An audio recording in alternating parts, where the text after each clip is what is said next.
আজ Jamuna news BD net দুনিয়ায় তোলপাড় সৃষ্টি করা এই মুহূর্তের সবচেয়ে আলোচিত এবং হুলস্থুল ফেলে দেওয়া খবরের আপডেট নিয়ে হাজির হয়েছে। মেগাস্টার শাকিব খানের বড় ছেলে আব্রাহাম খান জয় এবং শবনম বুবলির নতুন কন্যা সন্তান শার্লিন খানকে নিয়ে প্রতিদিন যেন এক একটা নতুন রহস্যের জন্ম হচ্ছে।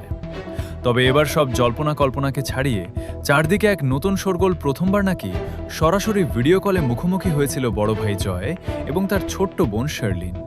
হ্যাঁ, ঠিকই শুনেছেন, সামাজিক যোগাযোগ মাধ্যমে দুই ভাইয়ের পর এবার ভাই বোনের এই কথিত ভিডিও কলের খবর আসতেই পুরো দুই বাংলায় রীতিমতো তোলপাড় শুরু হয়ে গেছে। এতদিনের সব দূরত্ব আর পারিবারিক সমীকরণকে একপাশে ঠেলে সাকিবের বড় রাজপুত্র যখন তার ছোট্ট রাজকন্যার সাথে ভিডিও কলে কথা বলছিল, তখন পর্দার আড়ালে ঠিক কী ঘটছিল আজ আমরা উন্মোচন করব সেই ভেতরের আসল ও নিখাত সত্য। আমাদের বিশেষ ডিজিটাল ইনভেস্টিগেশন টিম এবং বিনোদন পাড়ার অত্যন্ত নির্ভরযোগ্য অন্দরমহল থেকে এই ভাইরাল ভিডিও কলের দাবিটি নিয়ে গভীর অনুসন্ধান চালানো হয়েছে। চারদিকে যেভাবে গুঞ্জন ছড়ানো হচ্ছে যে প্রথমবার জয় প্রযুক্তির পর্দায় তার ছোট বোন শার্লিনকে দেখে আবেগ সামলাতে পারেনি, তার পেছনের আসল বাস্তব চিত্রটি সবার জানা প্রয়োজন। অনুসন্ধানে দেখা গেছে জয় ও বুবলির কন্যা সন্তান শার্লিনের মধ্যকার সরাসরি কোনো ভিডিও কলের খবর বা এর কোনো নির্ভরযোগ্য প্রমাণ এখনও মেলেনি।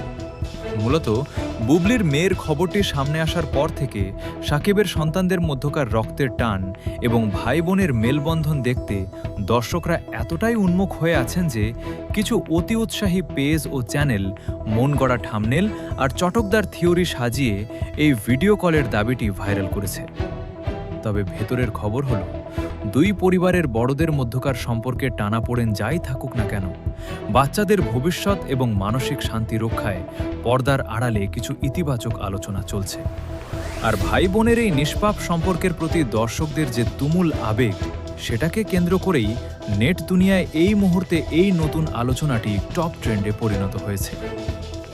বিনোদনের পর্দার আড়ালের এই বড় সমীকরণ, দুই রাজপুত্র ও রাজকন্যার মেলবন্ধন এবং পরবর্তী সব গুরুত্বপূর্ণ খবরের আপডেট পেতে আমাদের যমুনা নিউজ বিডি চ্যানেলটি সাবস্ক্রাইব করে বেল আইকনে ক্লিক করে রাখুন। আপনার মূল্যবান মতামত কমেন্টে জানাতে ভুলবেন না। ধন্যবাদ।